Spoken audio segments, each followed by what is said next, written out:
Welcome to the first round of the short story workshop hosted by the Art of Writing, which is carried under the banner of the Writers Lounge.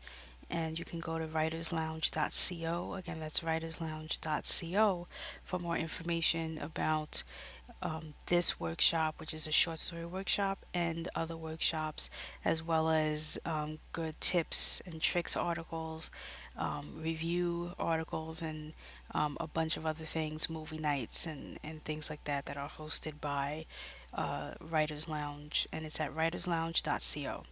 So for now, we've just done we're finishing up round one, which is pitches. I worked on showing you examples of how to write a pitch about a week and a half ago, and that's on the YouTube, on my YouTube channel. You can watch that video. It's about, I think, between 30 minutes and an hour. It might be 30, 45 minutes long. It's not too long. On the do's and don'ts and the common practices on how one would go about writing a pitch for just about anything, short story, novel. Log line would be for a screenplay, but the same rules that I give you there apply to both log lines and pitches. So do feel free to go check that out.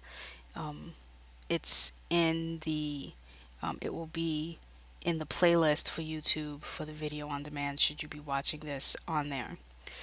And so we just did, what I did was there were 16 people who submitted a pitch to me.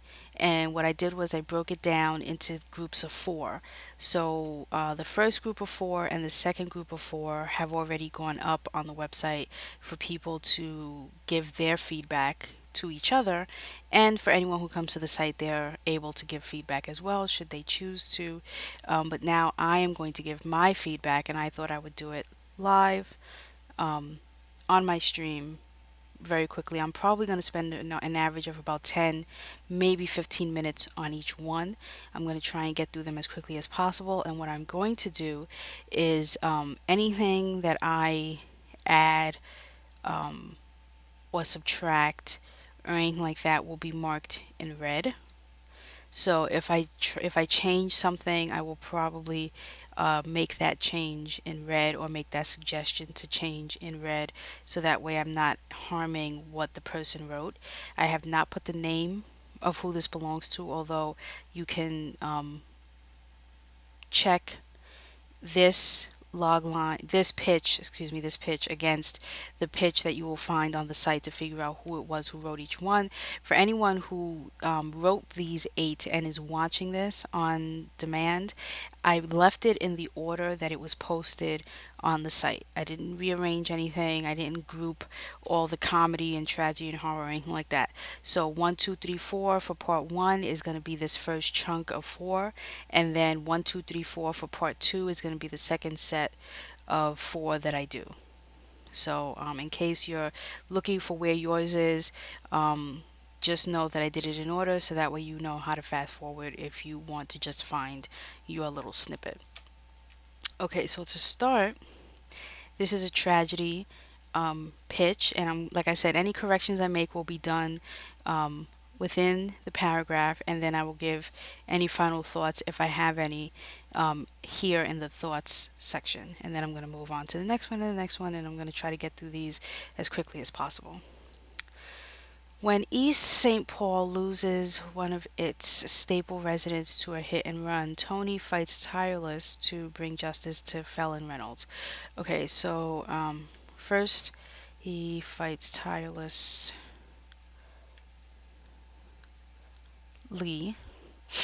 to bring justice to Felon Reynolds. But when he starts receiving threatening phone calls, I believe phone calls should be um,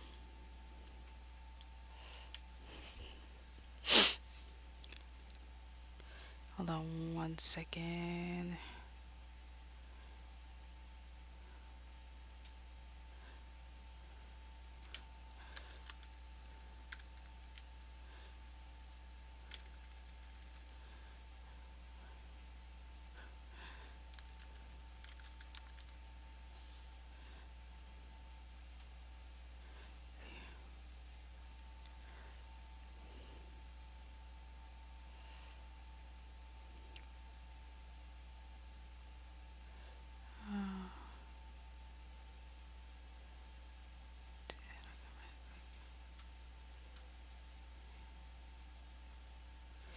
Okay. On the insert menu, it says I can click.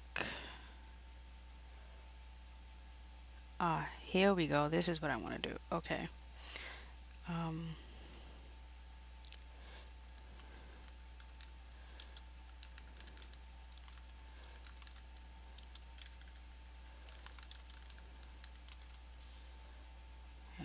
okay. Um,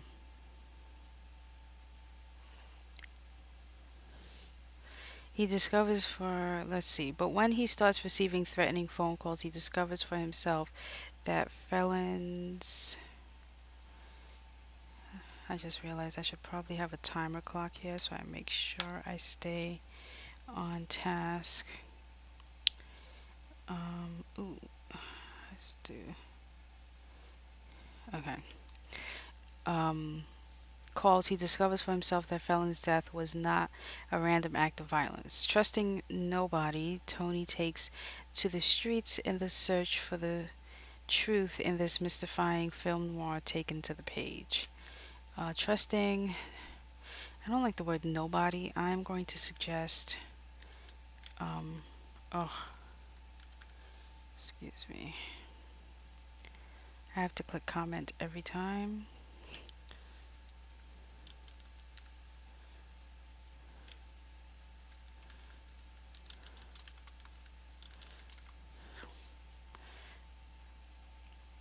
Tony takes to the streets in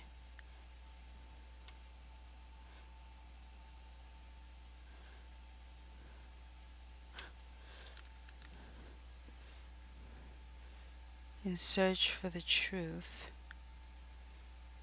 in this mystifying film noir taken to the page.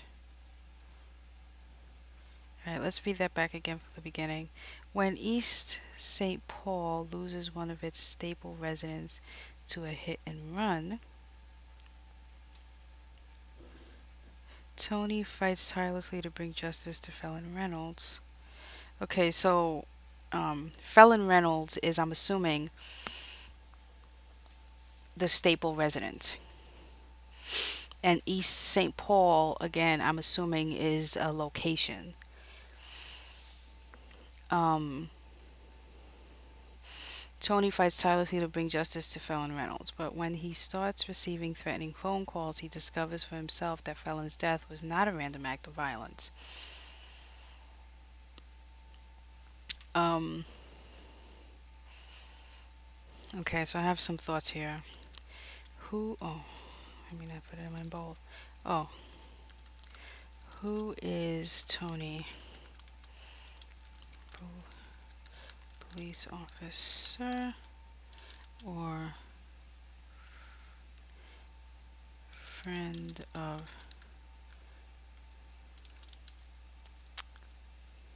the name is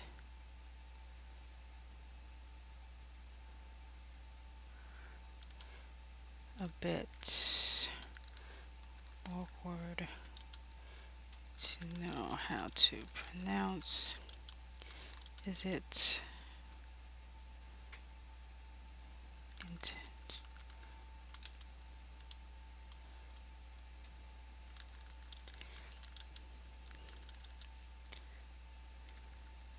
because of the time period?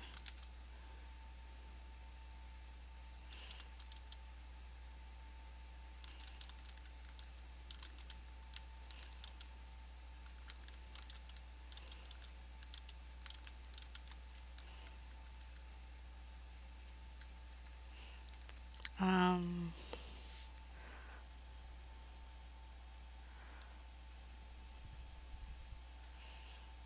yeah, the only thing I'm finding, because I really would even rewrite the whole first sentence to something like, um, when Felon Reynolds is is killed in what the residents of East St. Paul believe to be a random act of violence. police chief or officer, Tony fights tirelessly to bring justice to her death. Whoa, that was loud. I apologize. I didn't realize it was going to be that loud. Like Moses. Um, I think something like that, and I'm going to actually put that in here when. Oh,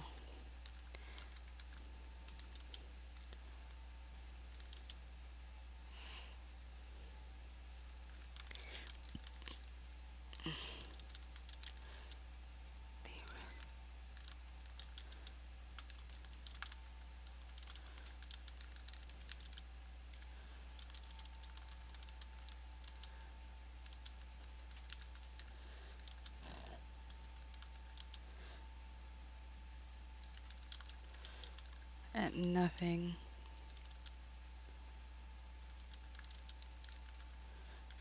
to bring about justice. Something like that.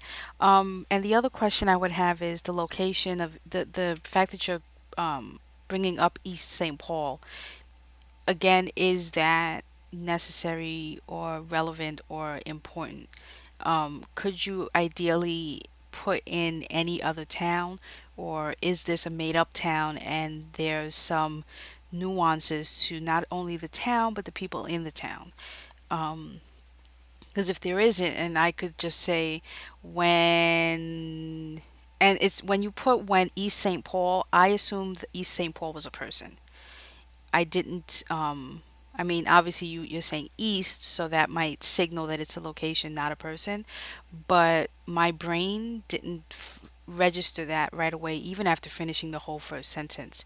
So I think it just makes more sense if you start with the person instead of the place, unless the place is more important than Felon Reynolds. Is her being killed, is her death more important, or is where she was killed and where she lived when she was killed, is that more important? So you have to really decide what's more important when you're giving these kinds of pitches, because again, you only have, a set amount of time, a short amount of sentences to give. So you want to make sure that you include only the most important parts. And you end with, in this mystifying film noir taken to the page. I don't know if you needed to put that in there. Unless, again, it's important to note that you're writing a film noir and you wrote taken to the page. Um, to me, most then it wouldn't be considered necessarily. I mean, because you're saying film noir, so you're saying it's like a Maltese Falcon kind of a movie that you're writing in book form. But those kind of movies were books to begin with. Um, so you're just basically writing a period noir piece. Um, and it might be a better way to say that, or to let the person who you're pitching to know that without actually saying in this mystifying film noir taken to the page. Um, and you might do it by citing an example like the Maltese Falcon, like a film noir piece that you are trying um, to showcase, or trying to not mimic but trying to be just like, and find what book it was based off of and then use that as your example, um, instead of saying film noir taken to the page. I just feel like there's probably a better way to say it, but I do love this concept. um, it sounds really cool. I love watching movies like this, and I would love to read something like this. I think it would be a really interesting tragedy. Not only tragedy, but it sounds a bit like a mystery as well. Solving who killed her, why. Um, and you mentioned she's one of its staple residents. What makes her a staple resident? Instead of saying that she's a staple resident, you can start by saying, when Felon Reynolds, the mayor of the town, the champion swimmer of, whatever makes her the staple, that makes her so important that her untimely death brings about this person, Tony, whether he's a cop or just a friend who wants to bring about justice because of her death. Whatever position within the town makes her a staple, say what the position is. Don't say that she's a staple resident. Instead, say who is she? What is she? Why, let the person know why she is so important. Okay, so that's my thoughts on the first one. So now I'm going to move on to this comedy pitch. Um, and here we go. In a world run on smart implants and viral programming, the security of those implants is thought to be impenetrable. When Ronson Fitzgerald watches a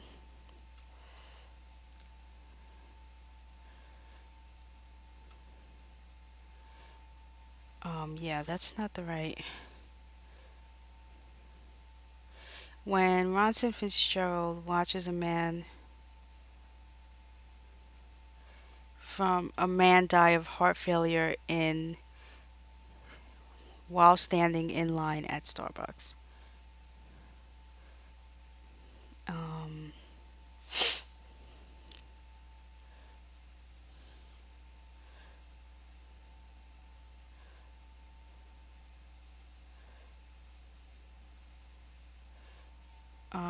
what am I doing?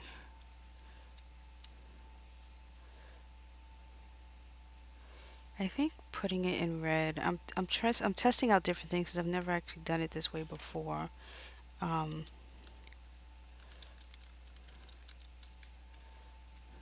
while standing in line. Yeah, I think that's a bit better.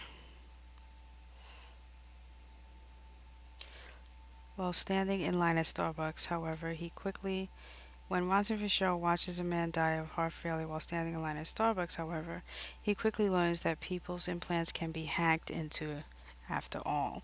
It's only a matter of time before his own arm is turned against him, and it's a race to find a cure before it's too late. Okay. Um,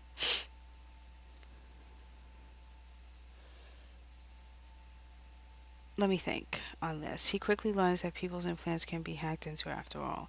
It's only a matter of time before his own arm is turned against him.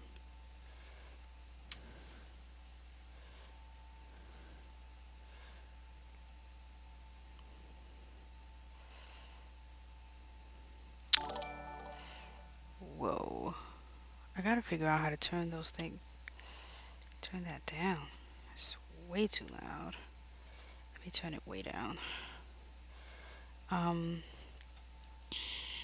I feel like there's two spaces here, and I know some people will double space, but um, to my eye, it just looks funny. In a world run on smart implants and viral programming, in a world run on smart implants and viral programming,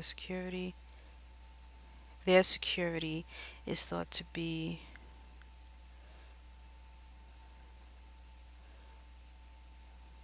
the security of those implants is thought to be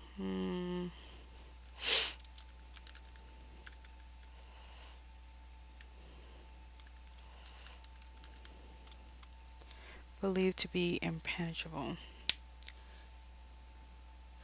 But when Ronson Fitzgerald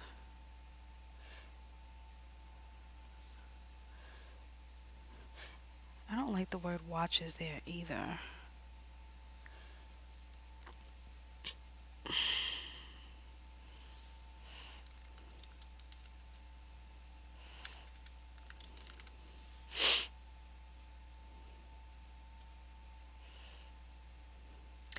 When Ronson Fitzgerald, can we change watches to C's?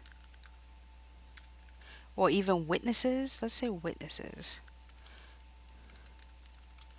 witnesses a man die of heart failure while standing in line at Starbucks. Um,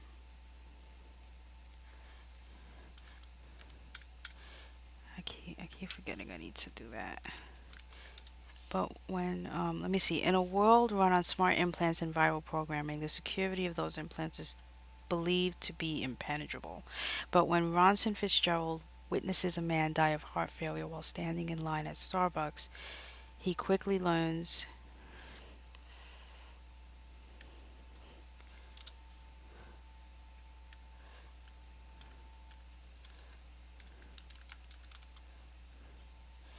um, he gets he quickly learns that people's implants he quickly learns hey Thanatos he quickly learns people's implants can be hacked into after all.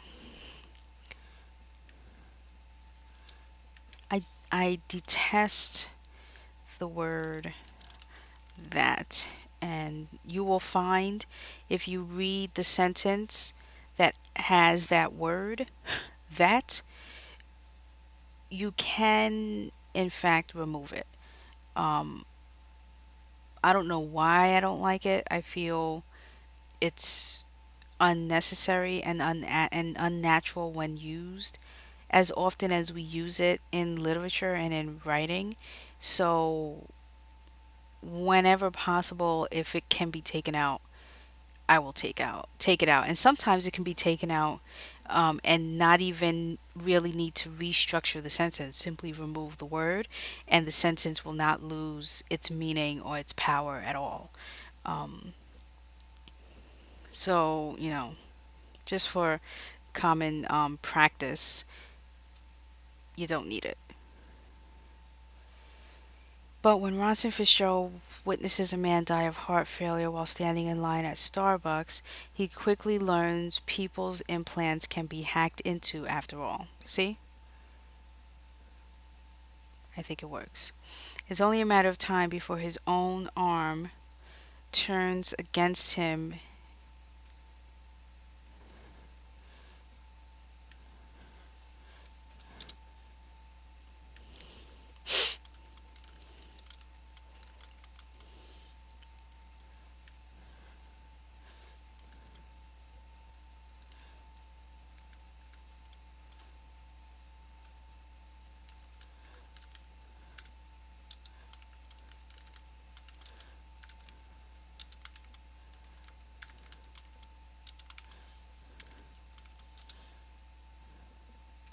How are you this evening, Thanatos? Um,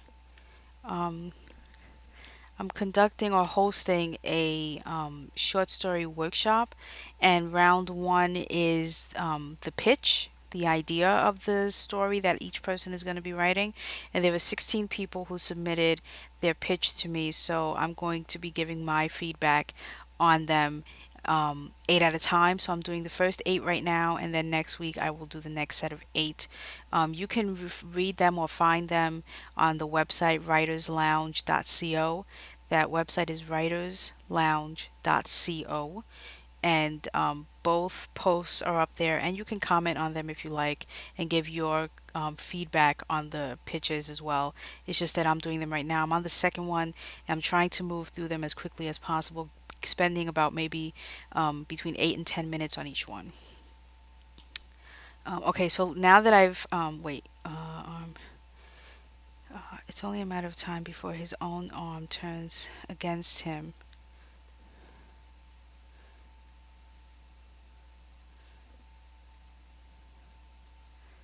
making a race against.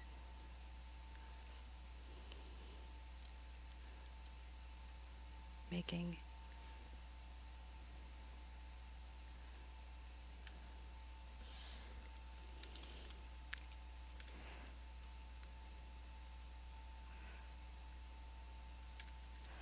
Oops.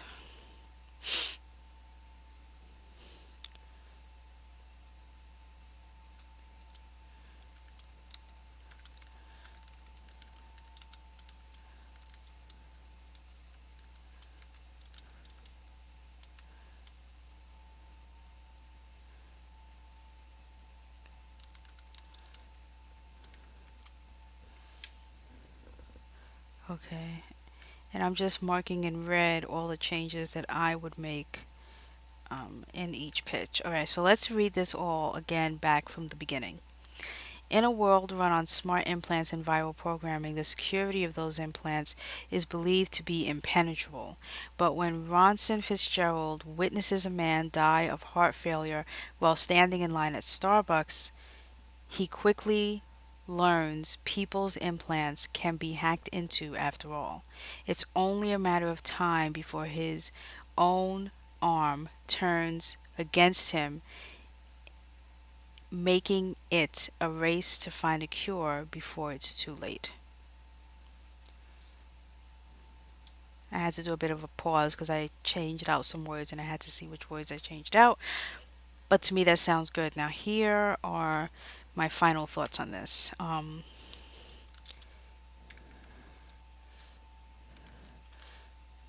No need to mention Starbucks. You can just say coffee shop.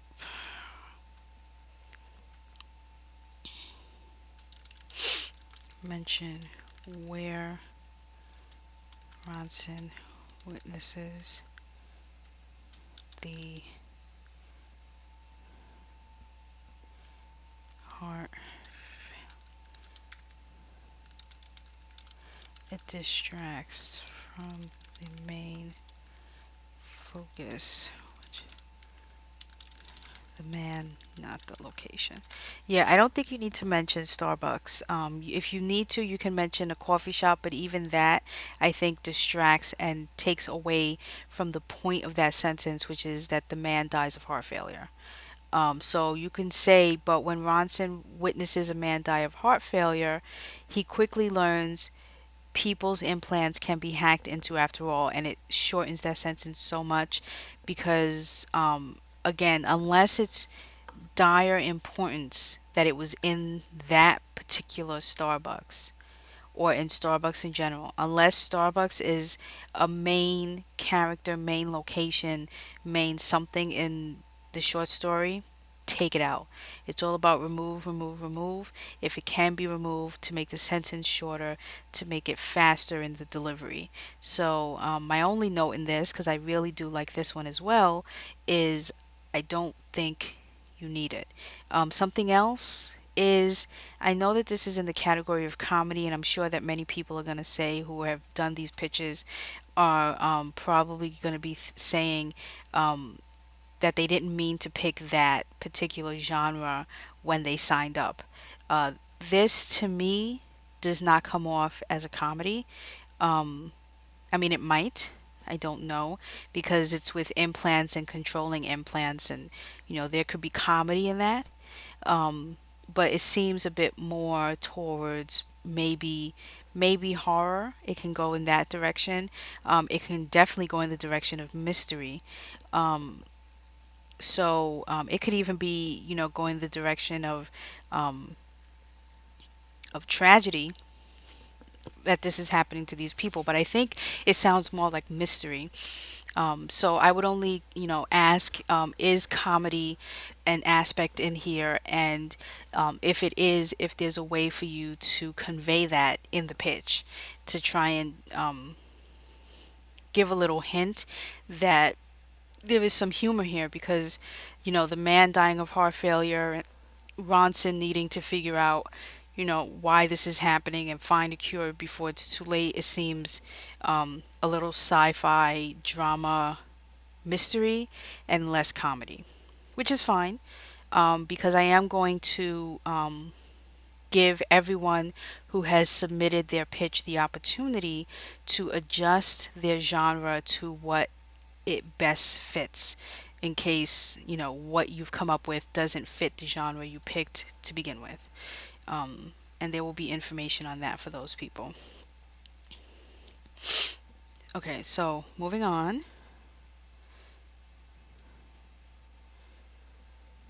to the next one. Horror.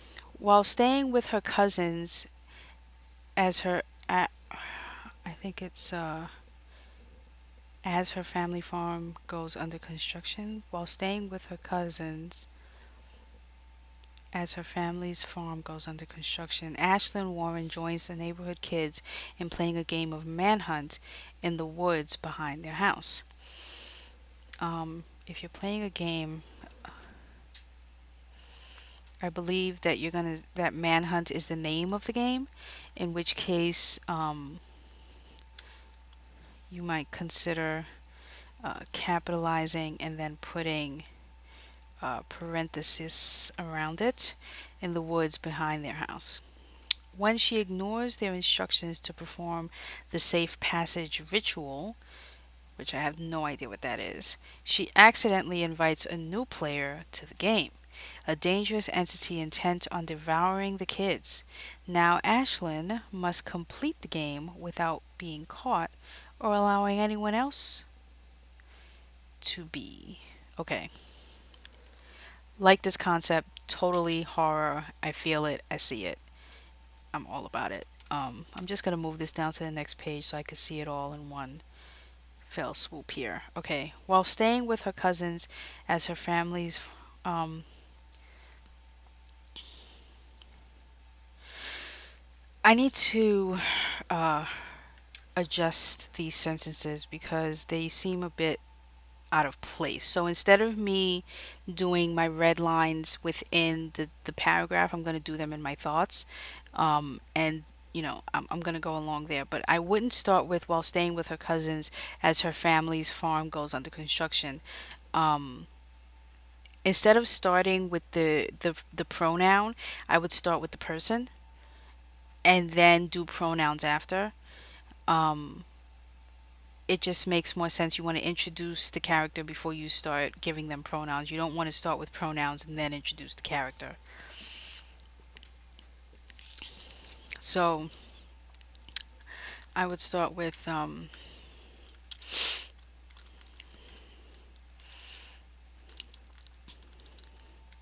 ooh, I can type, I can spell.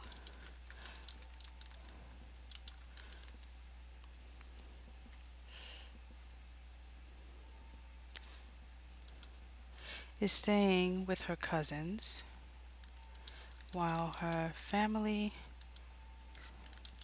farm undergoes construction.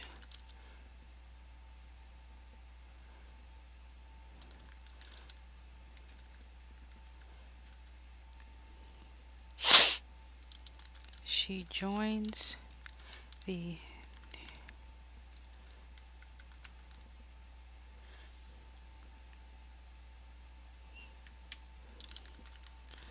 she decides to join the neighborhood kids in a game of manhunt in the woods. When she ignores their instructions, is it instructions or can I ask if it can be changed to rules? Um, to perform the safe passage ritual. And I don't even, I might capitalize that safe passage ritual, but maybe not because it's integral to the game, I would definitely put it in parentheses. And because it's not something that people would know. Like I couldn't say, hey, do you know what the safe passage ritual is? And people would know that. So it's unique to the story and unique to the game at hand. Um, so for those many reasons, I would put safe passage ritual in quotes. When she ignores their instructions to perform the safe passage ritual, invites a new player to the game.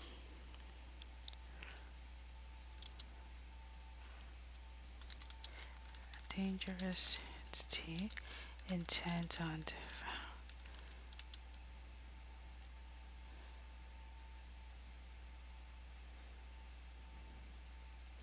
any kids catch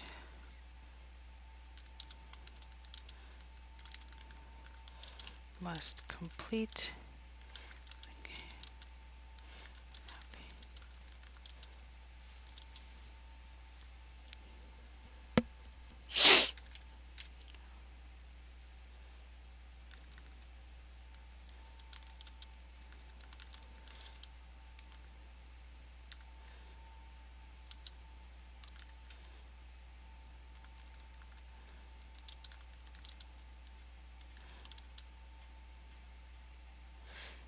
This sentence is a bit tricky. A dangerous entity intent on devouring.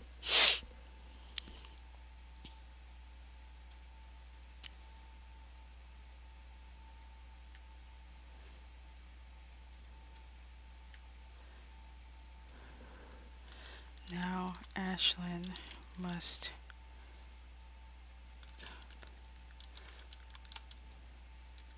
without being caught,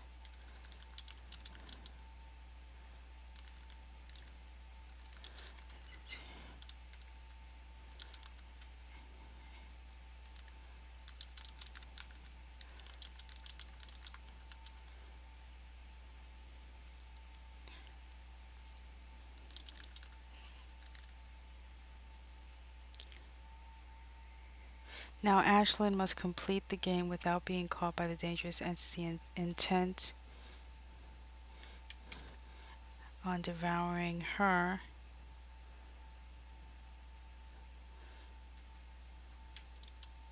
and any of the kids it catches. Okay.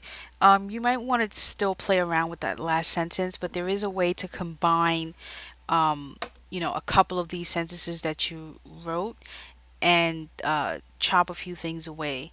Although I think my sentence and your sentence is probably um, the same length. We've got 72 words, and mine is 73. I actually have one word more than you do. But here's what I have. Ashlyn Warren is staying with her cousins while her family's farm undergoes construction. She decides to join she decides to join the neighborhood kids in a game of manhunt in the woods. When she ignores their instructions to perform the safe passage ritual, she accidentally invites a new player to the game. Now, Ashlyn must complete the game without being caught by the dangerous entity intent on devouring her and any of the kids it catches.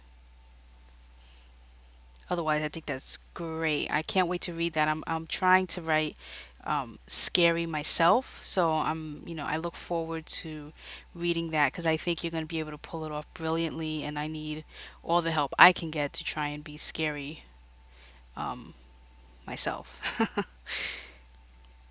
Okay, so let's go on to the next one. Peacekeeper Norton Lackland catches street kids in New Springs and puts them in loving homes.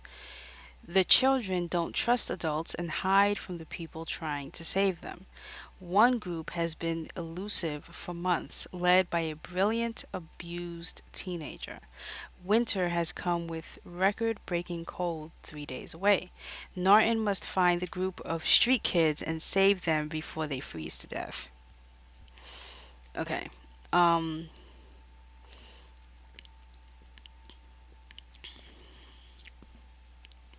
I have a couple of keywords. Um, Norton Lackland, who apparently is a peacekeeper.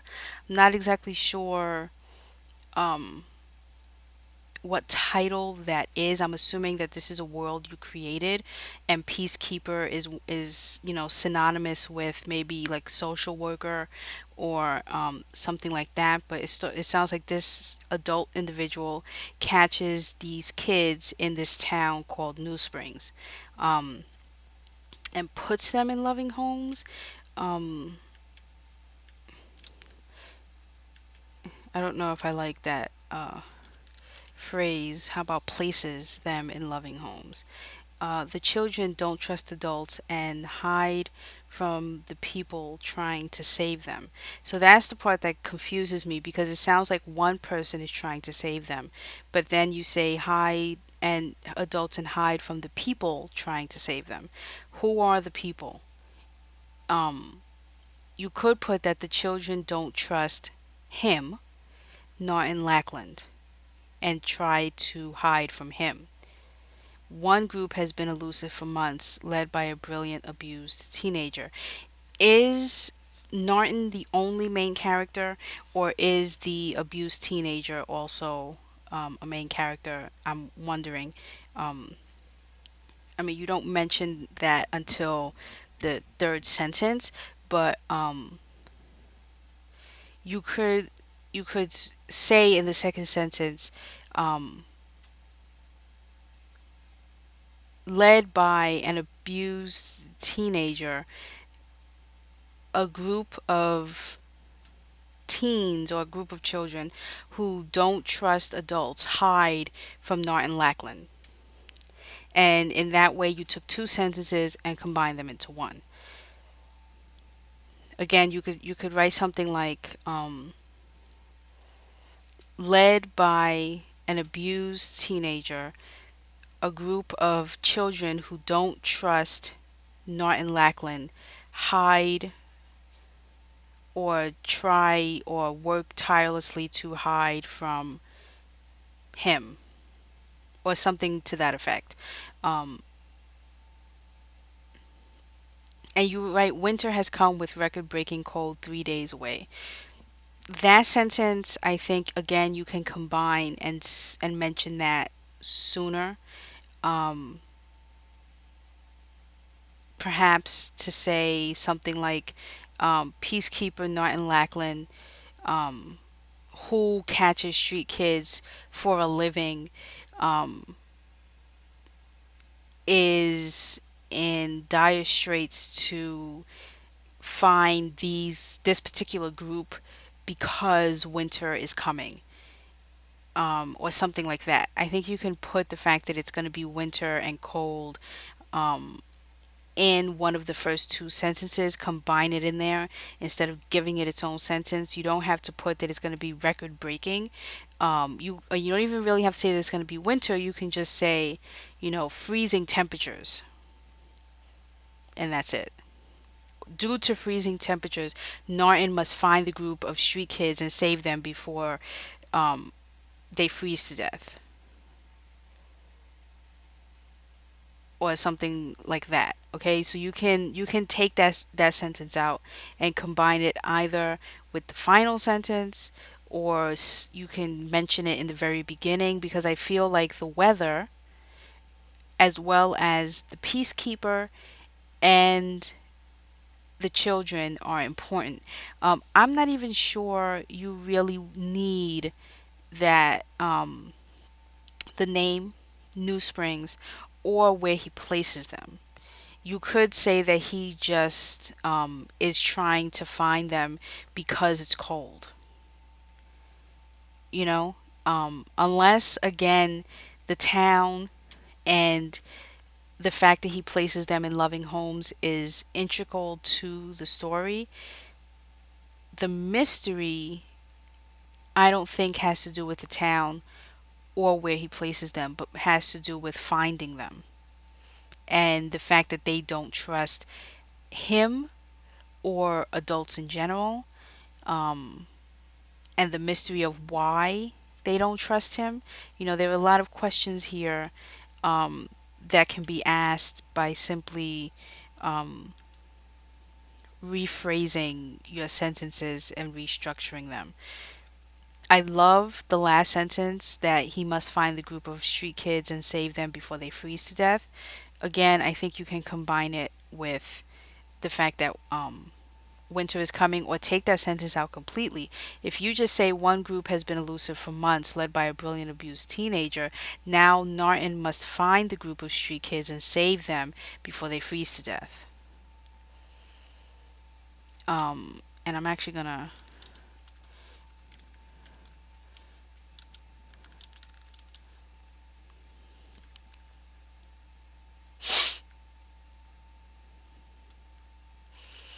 a group of children.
I was able to do all of that in just one sentence, actually.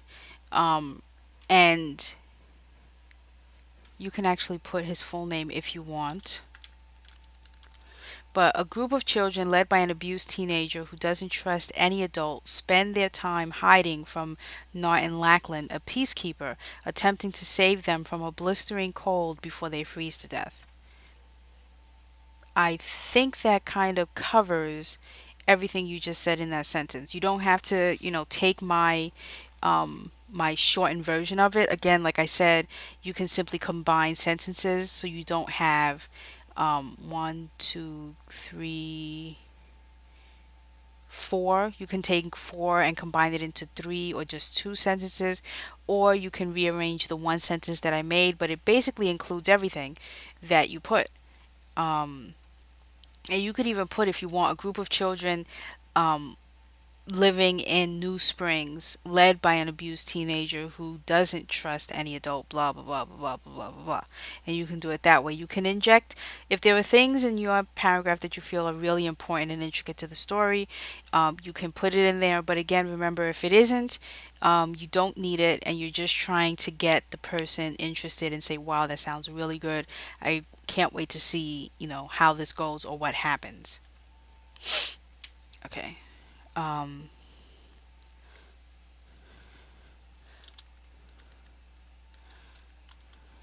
I just want to mark that what I did here was a rewrite and it's not like just regular thought notes. Okay, tragedy. How many do I have left? One, two, three, four. I have four. Oh, I just did four, so I have four more left. And I think I'm doing good with time here so far. I'm almost an hour in. Not bad. In the old town of Straciny, Poland, Jaroslaw Pokorny sees his son being held hostage caused by Albert Zeror. When, without arms, Jaroslaw pulls a gun onto Albert, the man tries to talk it out with the son being unconscious throughout the entire situation. Again, I think this is one that can be narrowed down. And one of the rules that I have, and I don't, I can only speak for myself. I can't speak for all readers in general. But I tend to shy away from reading things with character names that I have a hard time pronouncing. Um, so that means, I haven't read anything written by Tolstoy because unfortunately he's Russian and all the characters all have Russian names with like 12 characters for 12 letter characters for each name that I just can't pronounce. And I know there are tricks around how to deal with that, shortening the name, just using initials, all of these different types of things. But I just personally don't feel comfortable doing that. I like reading it in the fashion with which the writer wrote it. And unfortunately, if I can't, read the character names, I can't feel like I can get into the character's shoes. Um, with that said, you do have a character here by the name of Albert. Um, so but I think it is important, if I'm reading this right, that the story takes place in this location, Poland, um, in this Straciny, Poland. And I don't know if I'm just pronouncing that right or if I'm pronouncing any of the characters' names right. So, keep them there. But let's just work a little bit on the sentences themselves.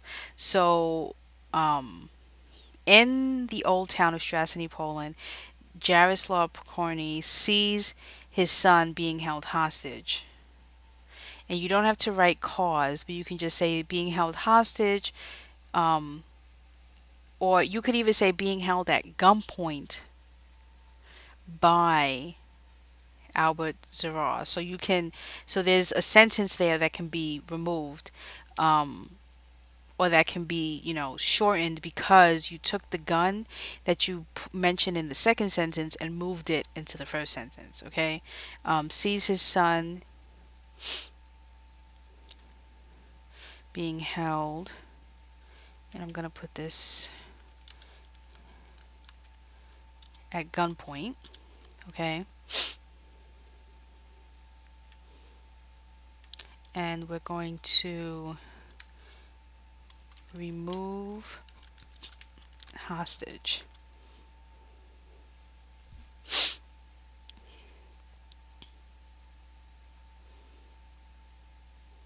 Actually, we can remove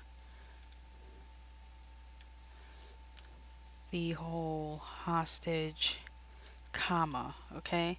In the old town of Straciny, Poland, Jaroslaw Pokorny sees his son being held at gunpoint by Albert Zarar. Okay, so we're gonna remove hostage, comma, caused. That can all be removed. I'm actually gonna take caused and I'm gonna put that word over here. When without arms, Jaroslaw pulls a gun onto Albert.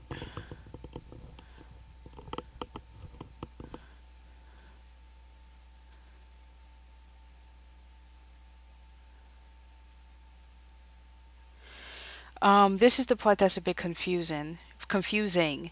Um, Jaroslaw can't pull a gun if he's without arms. If I'm reading this correctly.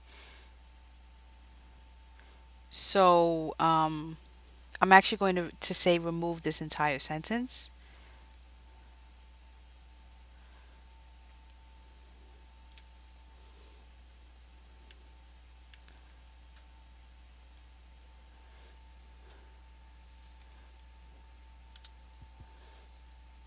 Let me do it this way.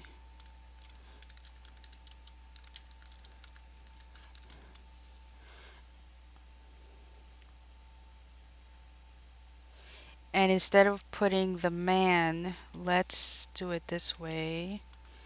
Um,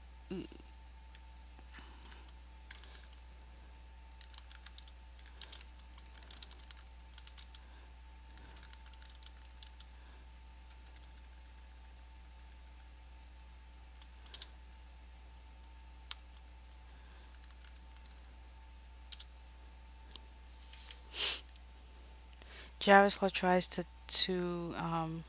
talk it out with the son being while his son is unconscious.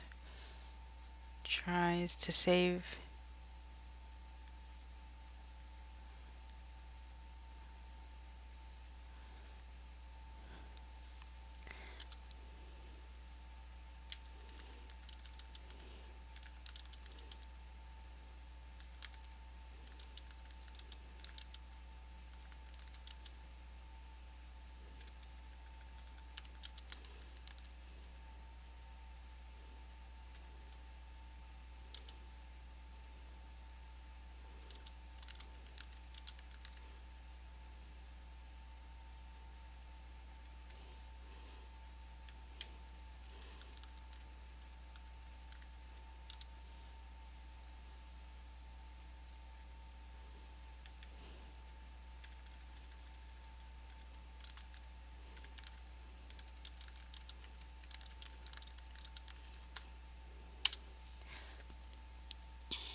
Um,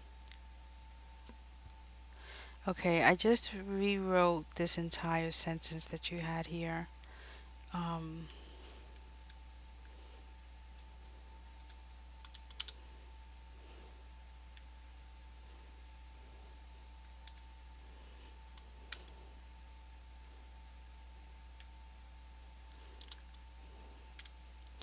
and I'm just gonna put to remove this sentence as well. You don't need it. Okay, so here's what we got, and I'm gonna rewrite it for you down here, so it's not confusing for you in that paragraph up there. In the old town of Straciny, Poland,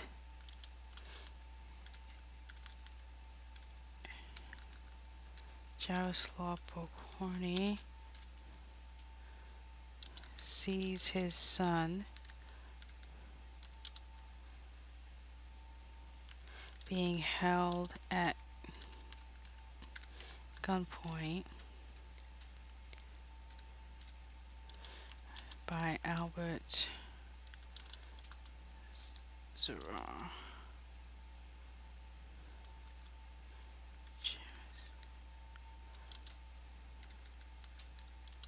Tries to save his unconscious son's life by talking Albert into putting down his gun.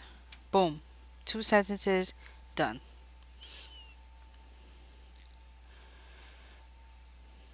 Um, Otherwise, this sounds like it's going to be a pretty good contained scene because it sounds like you only really have 3 characters that you need to control.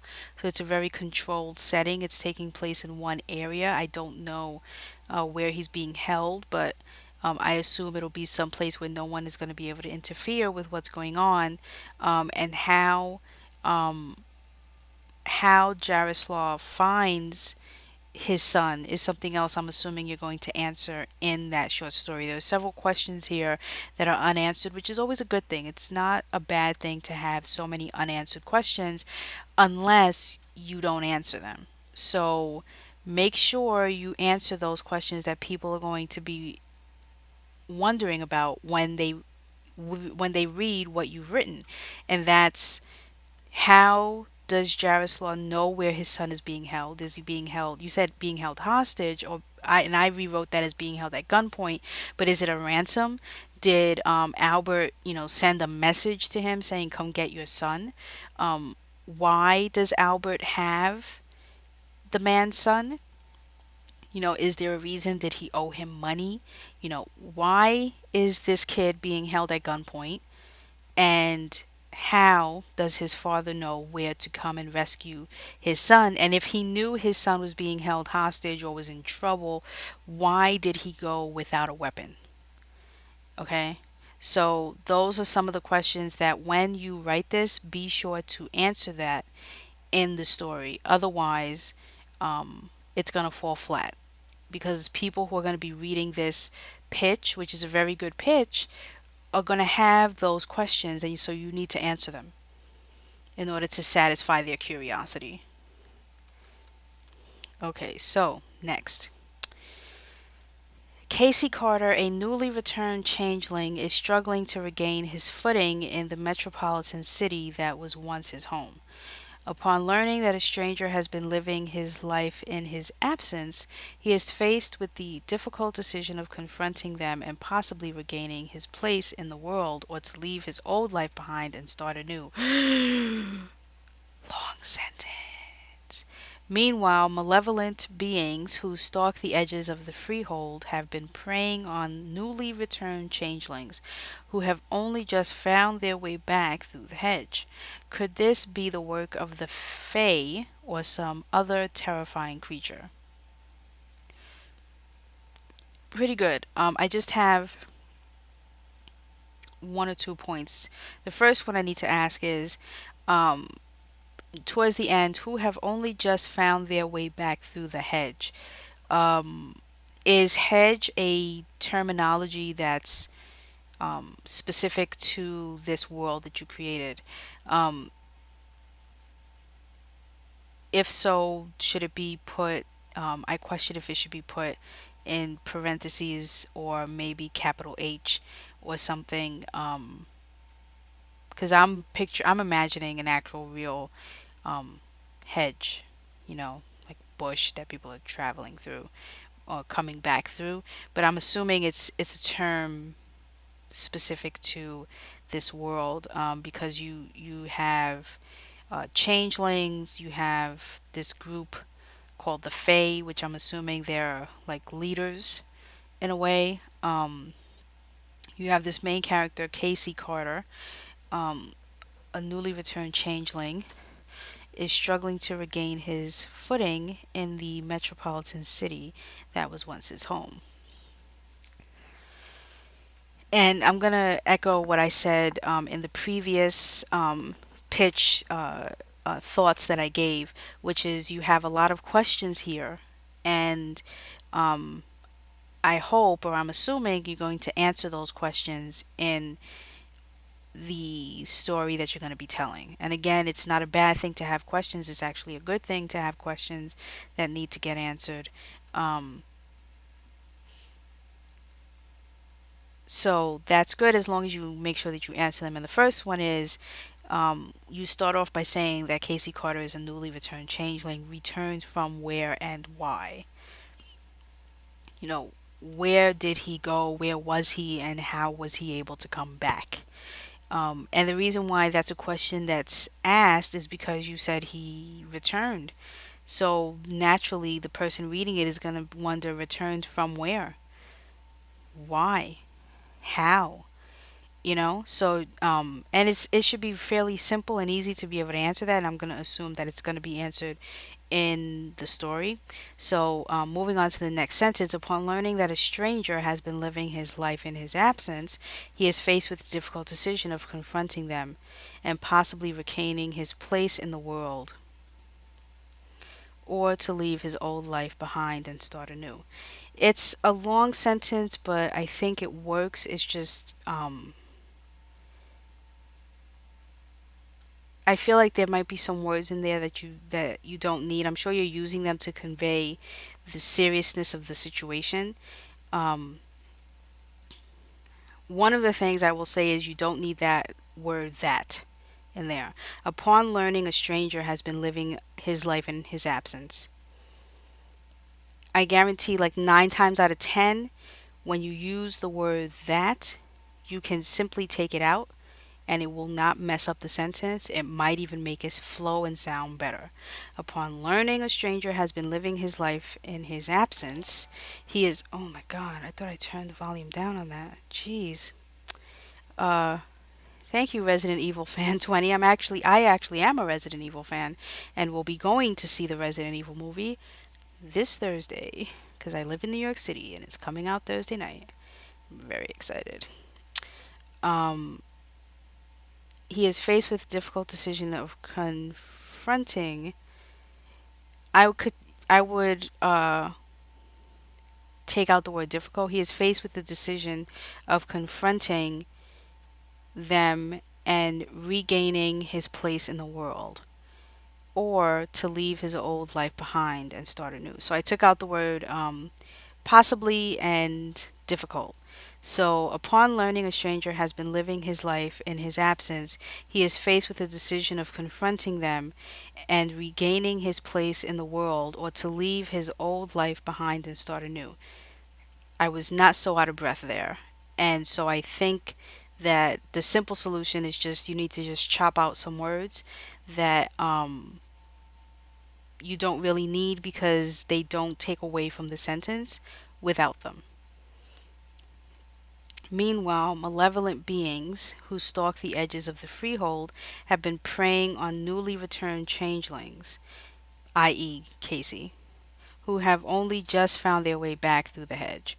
Um, Again, I question if you need that, who have only just found their way back through the hedge. You could possibly get away with just saying, meanwhile, malevolent beings who stalk the edges of the free world of the freehold have been preying on newly returned changelings. Could this be the work of the Fae or some other terrifying creature?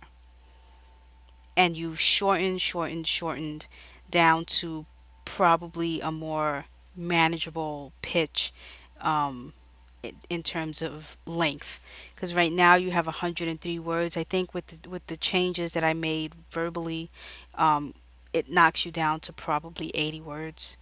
um, and you could probably again shorten it more um, if you just chop out some words.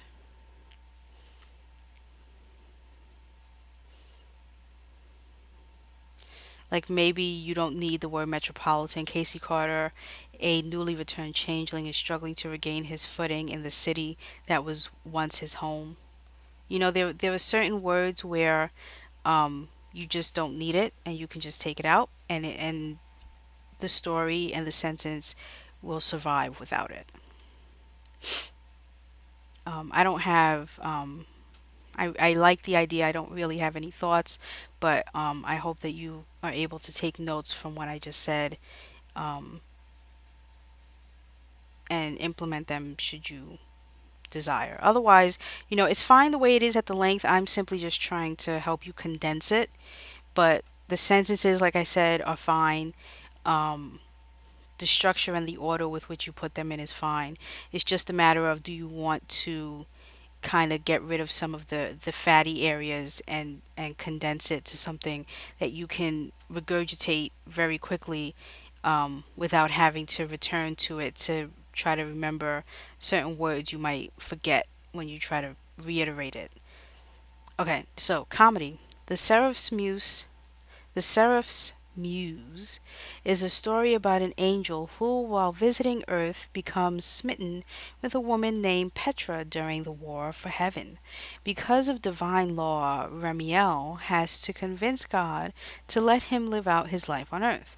When God refuses, a muse named Talia is elicited to help prevent the lovelorn seraph from rebelling. Okay, so there are some capitalization issues going on here. The first one is Earth. The Seraph's Muse is, I'm assuming, the name of this short story. And you don't need that.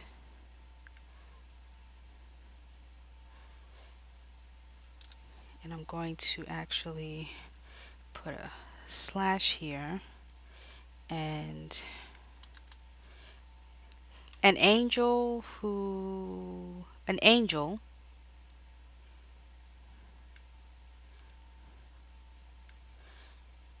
comma,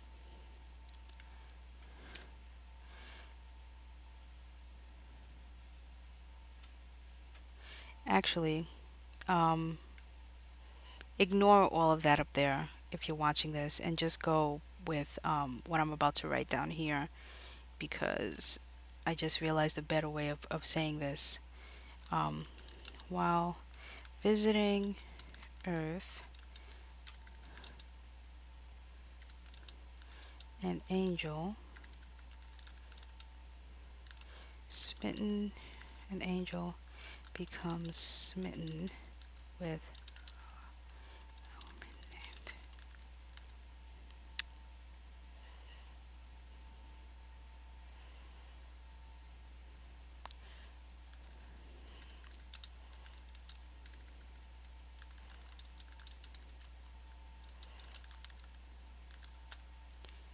Because of divine law, I feel like there's too many. Because of divine law, Ramiel is the angel, I'm assuming.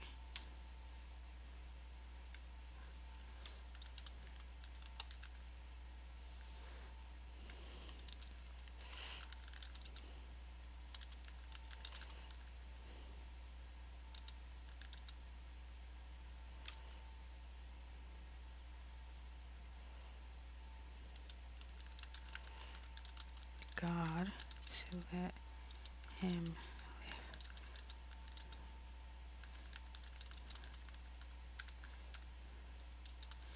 When God refuses,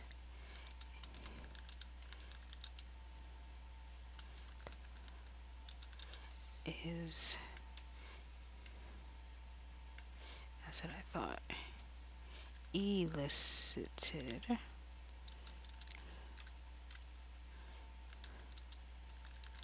prevent the lovelorn seraph from rebelling. Yeah, I believe words like muse and seraph, definitely earth. And I think also the phrase divine law should be capitalized. Um, don't quote me on that, but I think they do. And but let's read over again what I just wrote, and you can decide for yourself if you like it or if you don't, and you can tweak it a little however you want. But while visiting Earth, an angel, Ramiel, becomes smitten with a woman named Petra during the War for Heaven.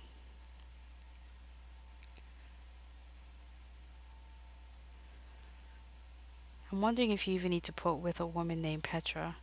Becomes smitten with Petra during. with a I mean, you can put with a woman or with a human, because I'm assuming, an angel and a human shouldn't be, commingling. But I'm going to reiterate what I said in the previous pitches on this one. Again, this is another one where there are questions here, and I'm assuming they're going to be answered in the story you're going to tell. And one of the main questions I have is, what the heck is the war for heaven? Who is in this war? Who's the enemy? And, who's the good guy? Who's the bad guy? What's the point of the war? There's a lot of questions because you mentioned a war. So I'm assuming this love story, and to me it seems like a love story, is going to be happening around the war. So the war is, just as important as Ramiel going to God and saying, I need you to change the rules so that I can go live on earth. Um, which is the next sentence, because of divine law, he must convince God to let him live out his life on earth. I took out the name Ramiel. You can put it back. You can put, because of divine law, Ramiel must convince God to let him live out his life on earth. Or you can leave it as I have it because you already mentioned him in the beginning, and there's no other he but the angel. When God refuses, a muse named Talia is elicited to help prevent the lovelorn seraph from rebelling. There you go.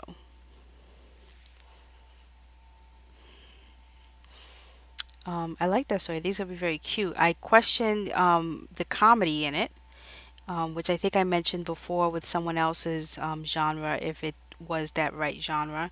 And I will mention again one more time, because I'm about to go into the last one here, the eighth one, is that I'm going to give an opportunity to all the participants in this workshop to change only within the four, though you can't change outside of the four genres.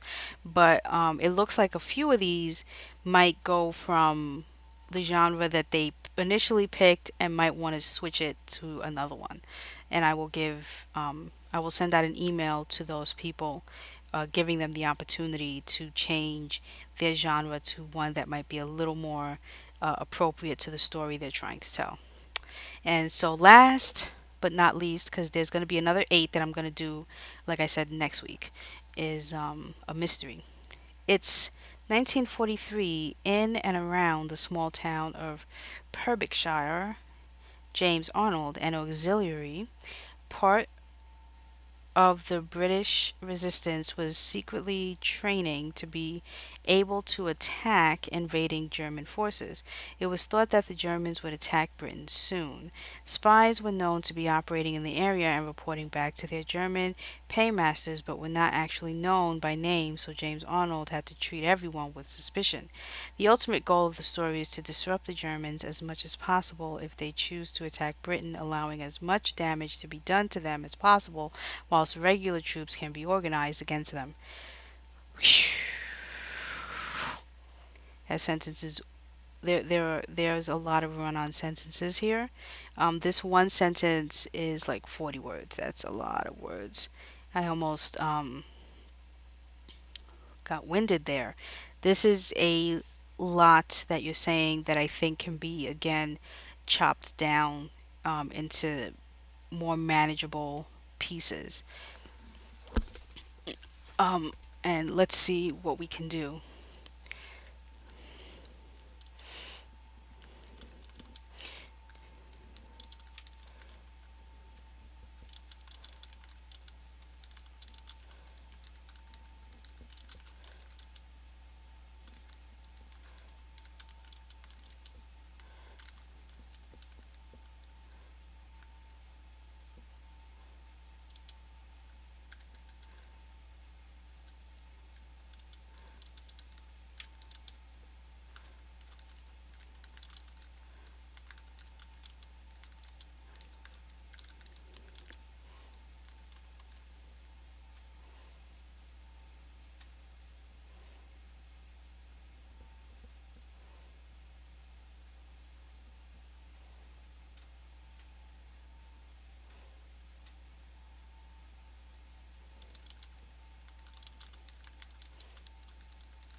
Wait, I think the town of Pembrokeshire uh,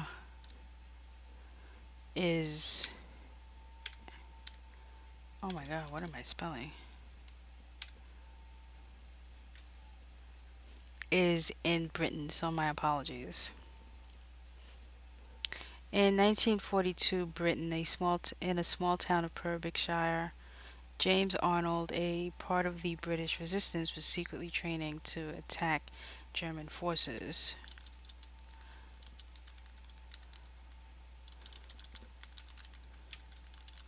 I feel like I just wrote a run-on sentence.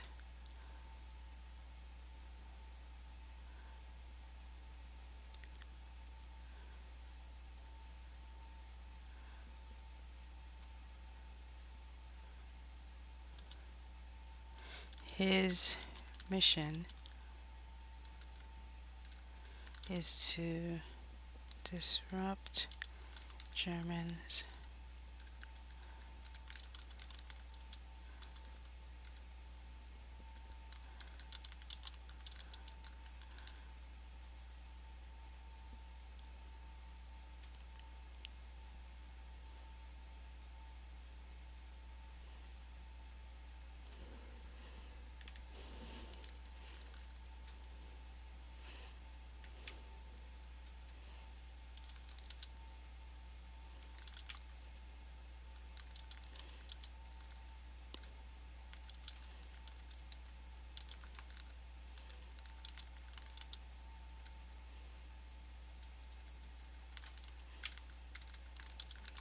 Okay, I think I just was able to say everything that you put in there um, in 2 sentences.